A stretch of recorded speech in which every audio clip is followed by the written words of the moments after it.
Hello again, and welcome back to the Government Transformation Show, the podcast for public sector change makers.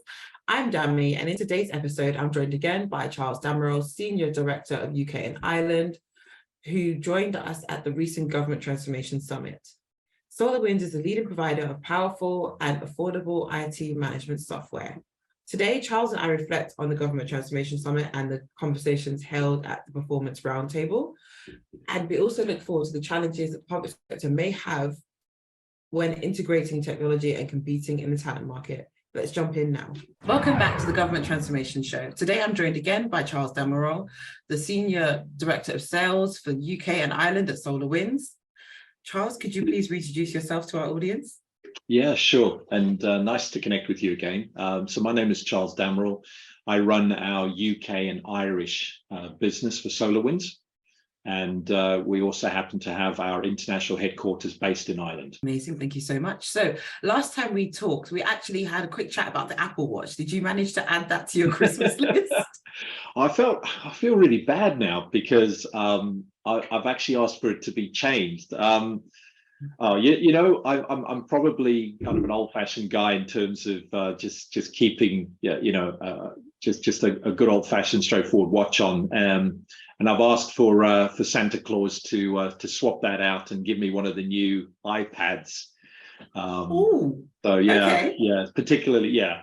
So just with one of the new processing chips. So I think I'll get a lot more fun from that. Fair enough. Is that one of the M1 processing chips by any chance? Yeah. Okay. Yeah. I have a new Apple laptop and I love the fast processing speed. And it's really good for editing as well. So yeah, it's amazing. Highly recommend M1 chips. Yeah, no, absolutely.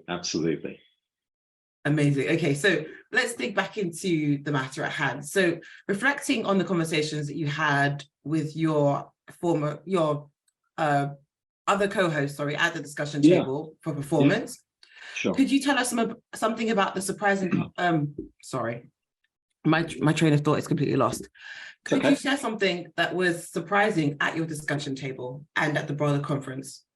Yeah, look, I think there's the opportunity. I've got in terms of this now being a short while ago, to not only reflect on those conversations, but what's been great has actually been to follow up on some of those conversations and have further meetings on a more one-on-one basis. So we've been able to kind of pick up and follow through on a few of the themes. I think, again, as I reflect on that, the things that really do come sort of front of mind is this idea of people are always really interested in terms of just, again, we were upfront with regards to the breach back in December of 2020. A lot of people have been keen to understand what we did on the back of that, because again, if you recall, this was very much about our CEO, being upfront, stating that we had been breached, and then really moving strategically to bring in some fantastic sort of expert advice from several companies as well as key individuals to really unpick, figure out what had happened, and then more importantly, what could we then do based on that understanding to really improve significantly our security posture. And when I say significantly, I mean, we were spending close to 100, 120, 130% above the industry average on security as it relates to software vendors. So those improvements were more about having to counter what today is really, a much more effective barrage of efforts by both, nation states as well as certain groups to try to break in and find a way to get into, companies' networks. So I've actually spent quite a bit of time building on that conversation and really talking about the specific things that our CISO and his team have gone on to implement around, a number of key areas.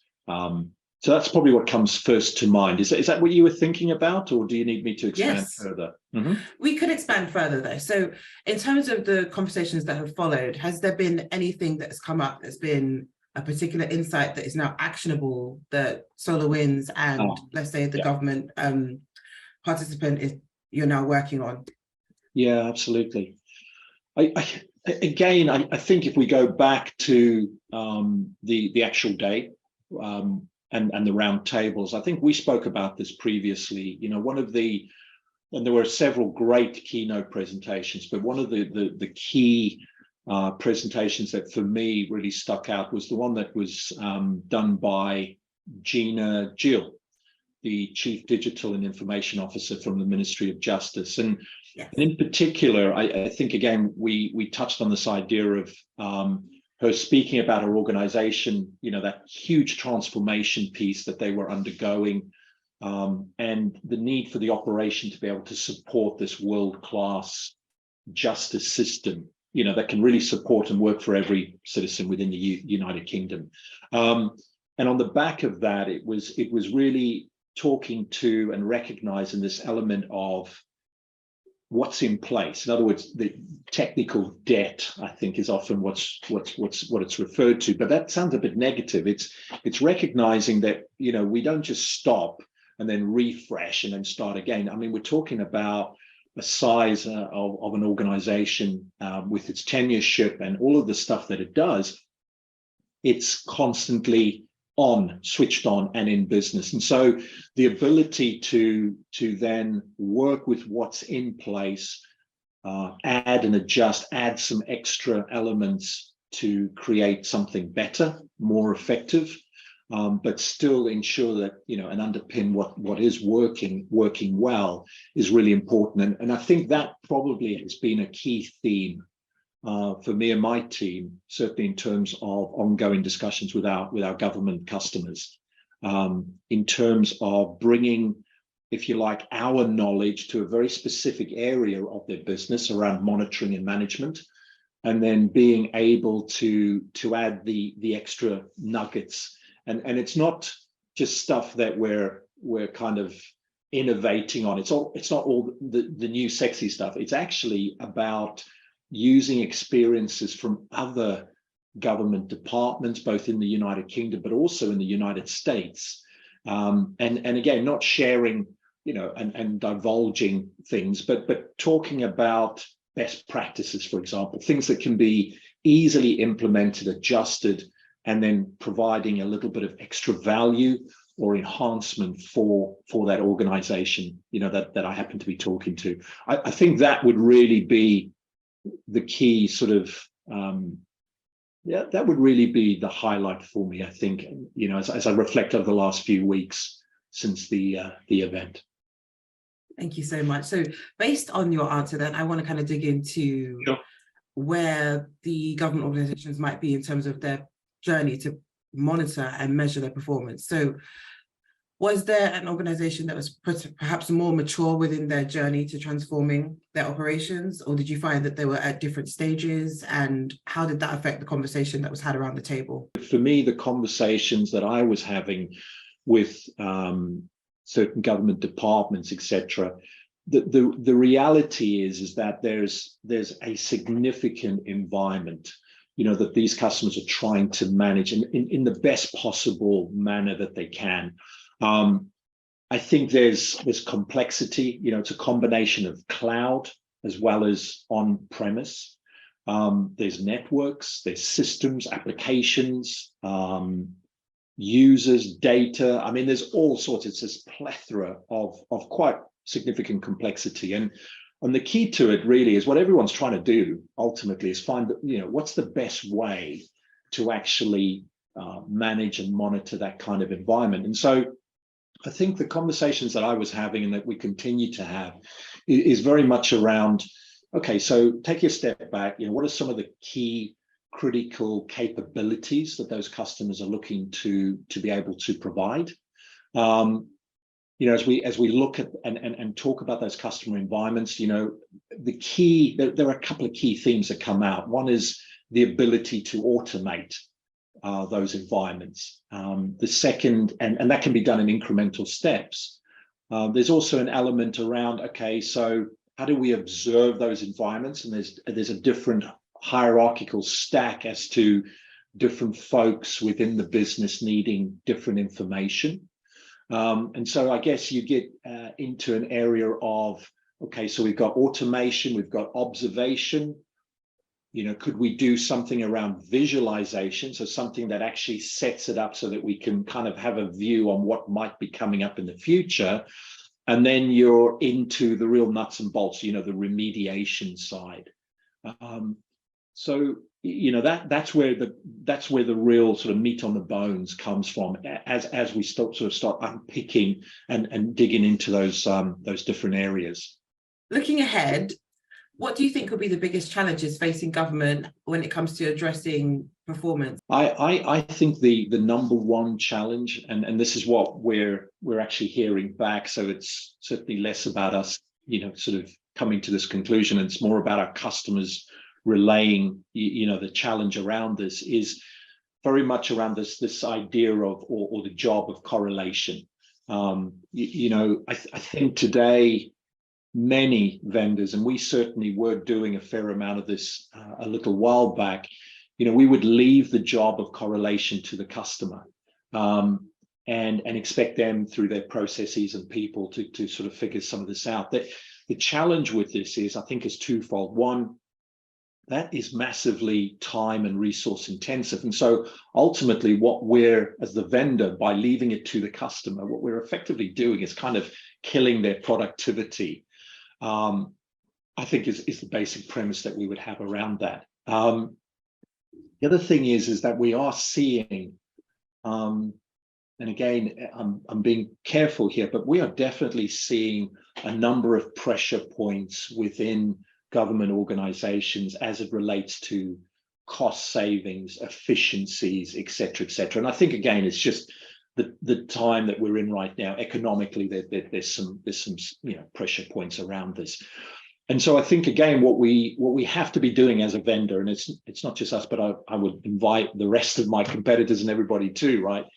This idea of, okay, so if we pick off some of these things, if correlation is a big deal, then great. So what can we do to actually help with that? Could we actually come up with an opportunity where the customer, we can help them remediate their environment, maybe help them manage their environment then through the automation and the observation.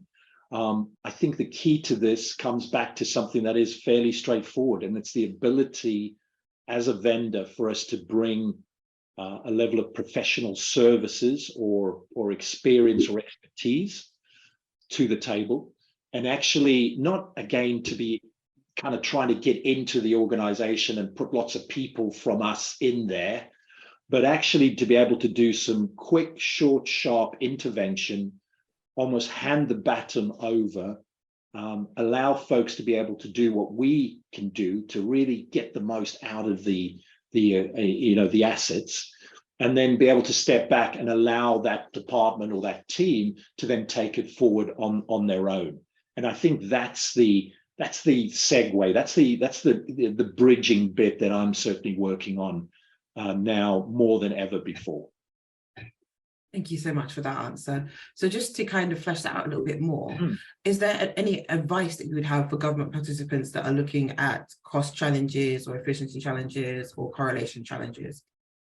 Are there maybe 2 or 3 tips that you could share that they could action to kind of help them get past these initial challenges? Yeah, absolutely. I think one idea that again is coming through time and time again for us around this whole idea of performance, and as it relates to the tool set that we provide, it's a simple idea. It's this idea of within the organization, we're all looking at the same sheet of music as it relates to the underlying data. Let's use that as a metaphor. But if I'm a SecOps engineer or a DevOps engineer, and I'm on my operation, then in essence, what I need is different lenses that I can either drill down further or take a different perspective. But ultimately, I'm still looking at the same sheet of music.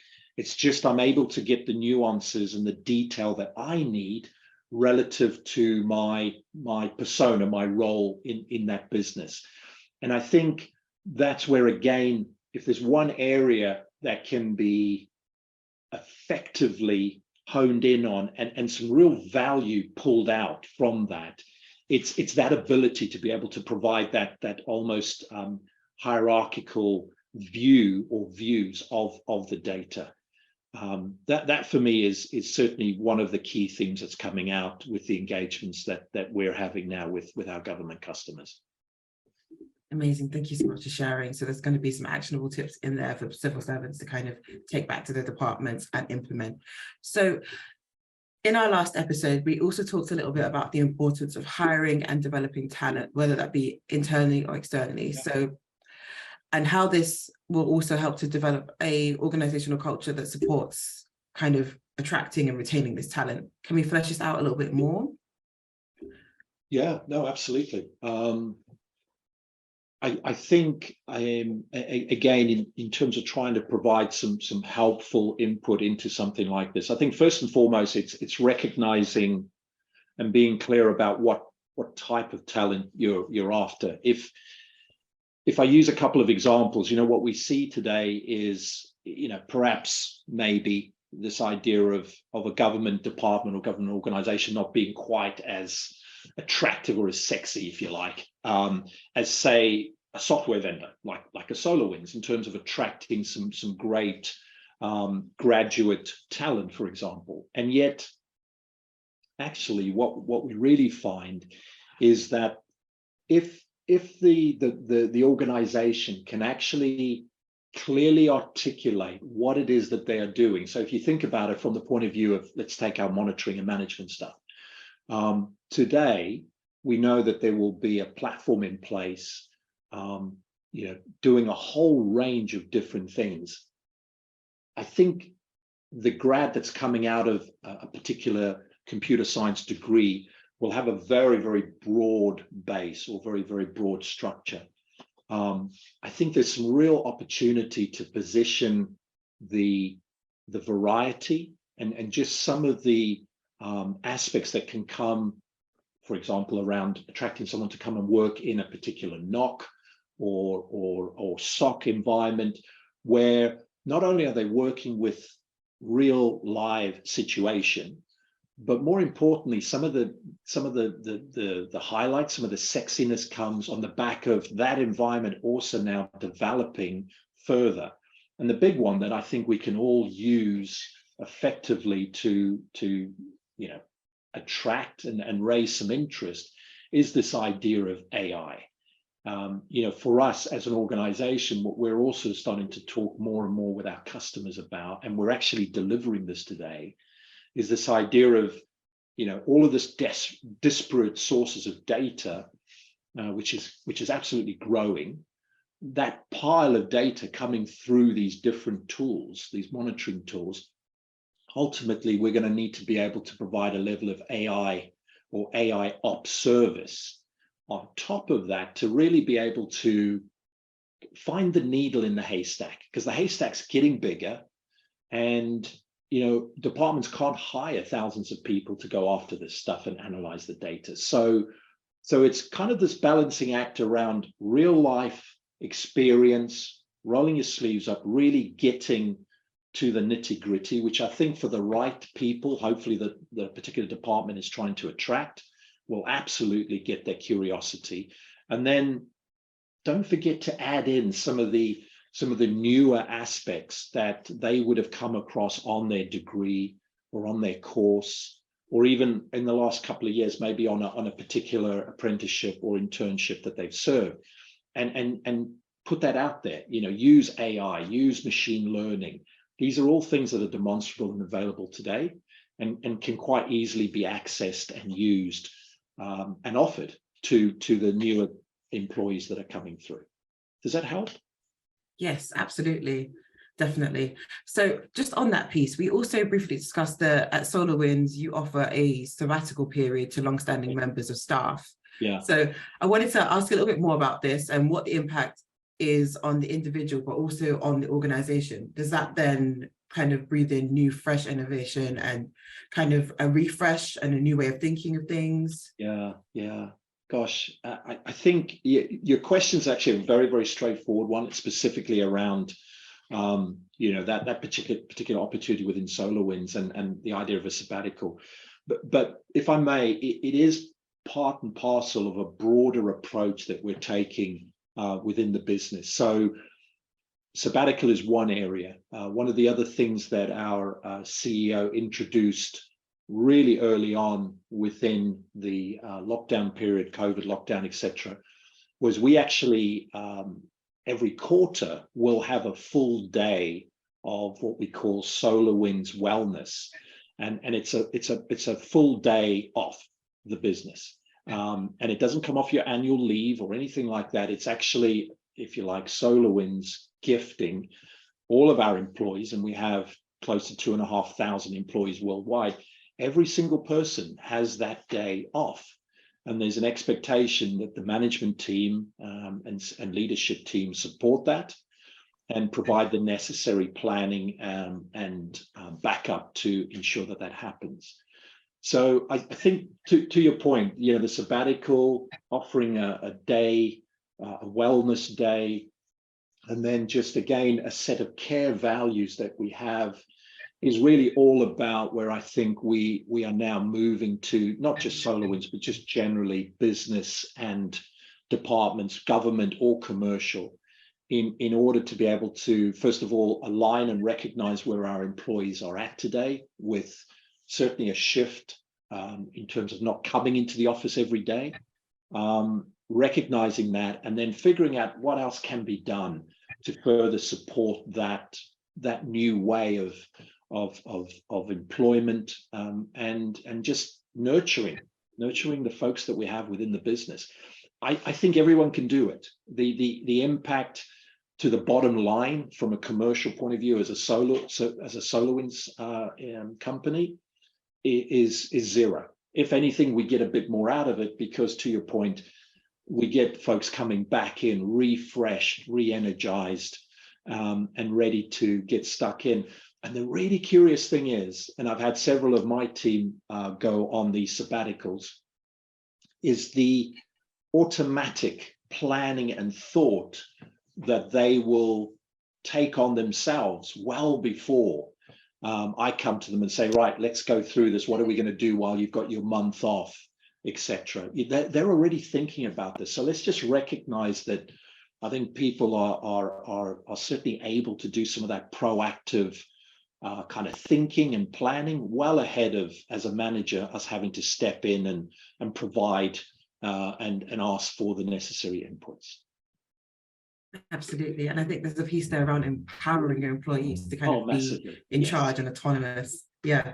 And which obviously helps with the culture. Yeah. And the other key thing too, and let's be honest with this, it's, there's plenty of competition for good people.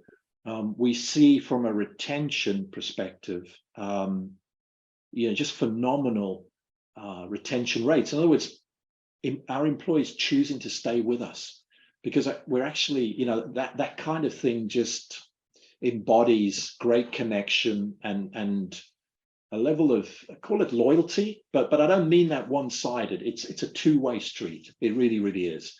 If we're giving more, then we're what I'm finding is we're certainly getting more in return, and people are doing that in a voluntary, really proactive way, without us having to cajole or offer more money or whatever it might be. Some of the old school ways. You don't need to do that anymore.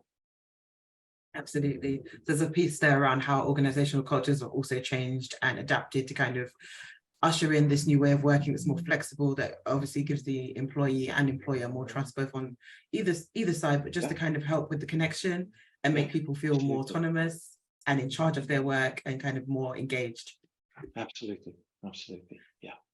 On that point, is there anything else that you'd like to share with our civil service community today? I mean, again, we're not coming into the community as a new organization. We have been actually in the UK and Irish markets now for the last 12 years. So we have some tremendous customers already within government and local government, etc., education, health. I think, it is very much about us working closely with our customers now to try and understand how do they get more out of what they have. And it's not about this big forklift, rip and replace, all those sort of, titles, words that are given to these things. It's about really sweating those assets, those IT assets, and getting more out of them. And that might mean adding a thin layer over the top to pull out some of the data and the analysis that's needed. But again, because it's a thin layer, it's actually lower cost. And again, the actual initial investments can actually be utilized more effectively and left in place. So I think that's kind of the key theme that we're seeing as a business right now, and working just really closely from a professional service consulting perspective with our customers to get the most out of what they have. I think that's the other key thing. We know what to look for, so we're just passing that baton on. We're passing that knowledge on to the customer base. Amazing. Thank you so much. Cool. So that's all my questions for today. All right, so great. Thank you so much for joining me again on the Government Transformation Show. We hope to have you back again soon. You bet. Thanks so much for your time. Thank you, Charles. Goodbye Cheers. now. Bye-bye. Thanks again to Charles for joining me for this episode. We had a fabulous conversation there around creating the right kind of organizational culture, upcoming challenges in terms of cost and efficiency, and the importance of employee engagement and autonomy. Join us next time where we'll be sitting with another public sector change maker. Until then, it's goodbye from us at the Government Transformation Show. Goodbye now.